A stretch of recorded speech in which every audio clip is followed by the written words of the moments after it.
Thank you, Joe. Good afternoon, everyone. So I'm going to speak this afternoon about the new broadband-related rules for the construction industry. So legislation is to be published soon, and that's expected to come into force from the 1st of July this year.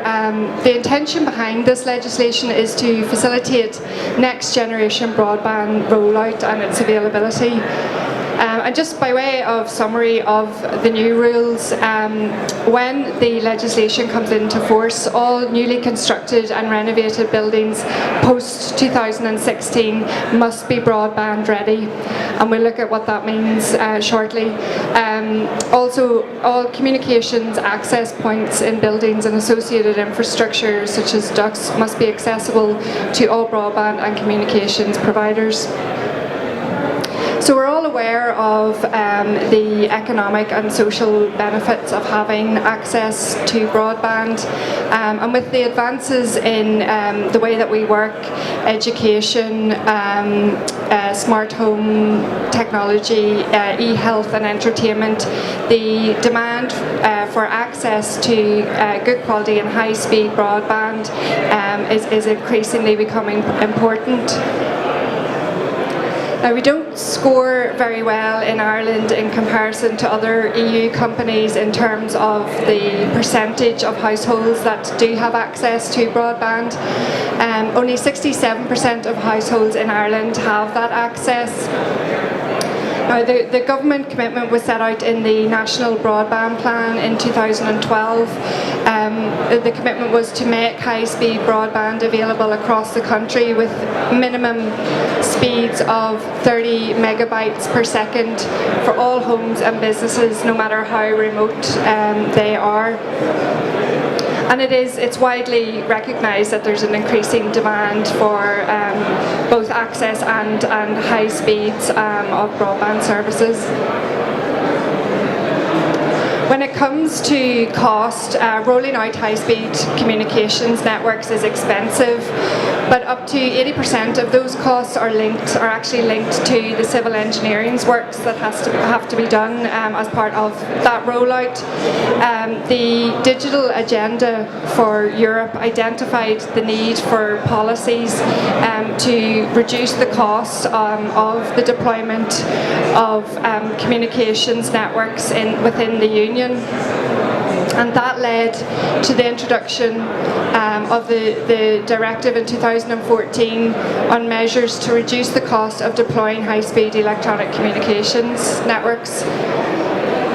So the directive is designed to facilitate the rollout of next generation high-speed broadband with minimum speeds of 30 megabytes per second. The objective of that directive is to reduce the costs of the rollout by 20 to 30%.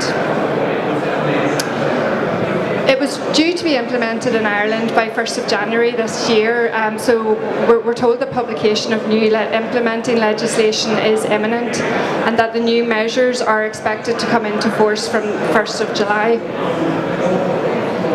The directive introduces a number of measures. We talk about the 4 pillars of the directive. So it includes obligations in relation to in-building infrastructure, obligations regarding access, the open access to network operators of the passive infrastructure.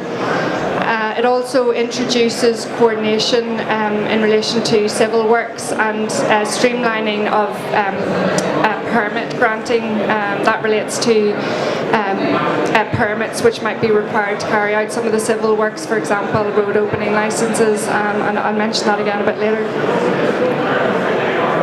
So when the new rules do come into force, it'll mean that all newly constructed and renovated buildings post 2016 must be broadband ready, and that communications access points in buildings and associated infrastructure must be accessible to all broadband and communications providers.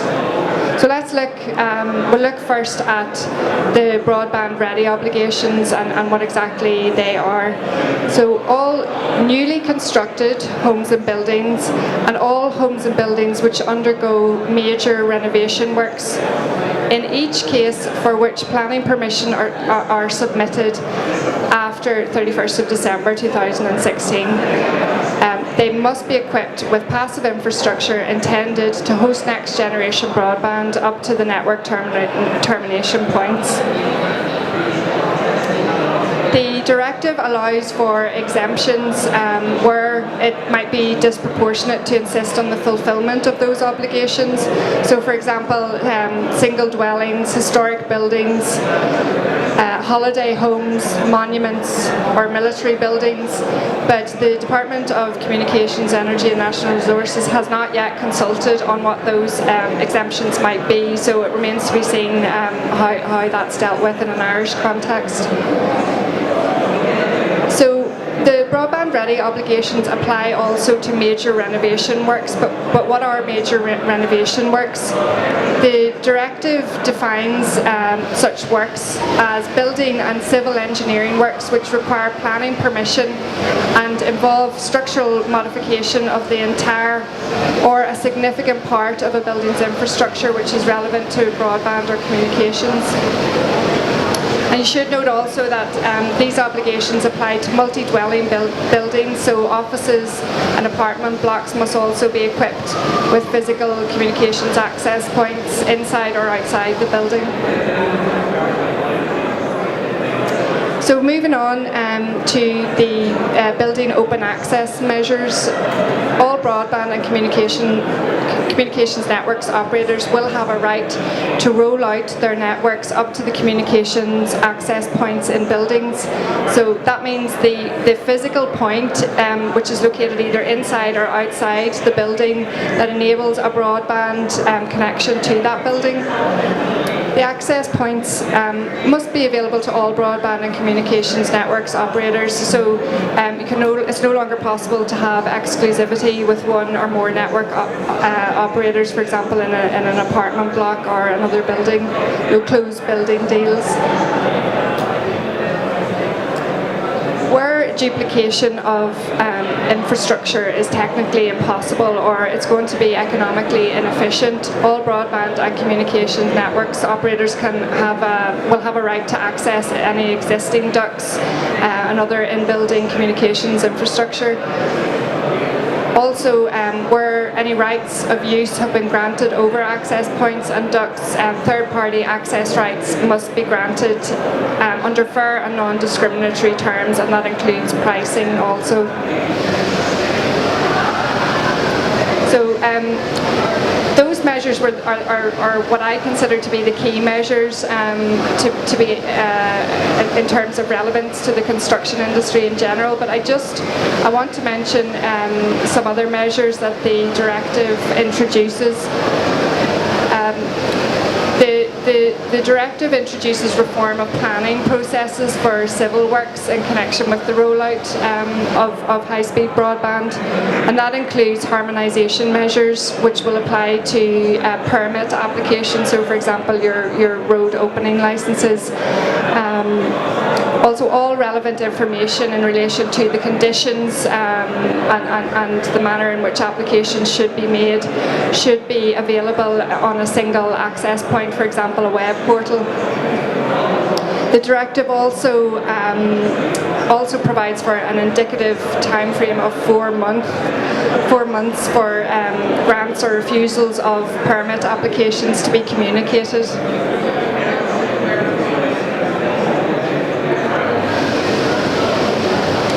Another measure that the directive introduces, and which is aimed at increasing the efficiency of broadband rollout, is the promotion of infrastructure sharing between telcos and utilities.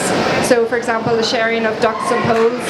Now, this is already happening with Cyro, which is a joint venture of ASB and Vodafone.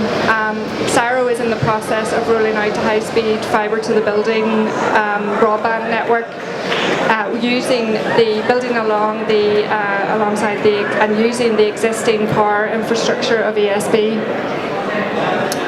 The other measures include information sharing between telcos and utilities regarding infrastructure that could be used for rolling out a high-speed broadband network. Also coordination of civil works that might be required between telcos and utilities. And also information sharing between telcos and utilities regarding any planned civil works that might be required.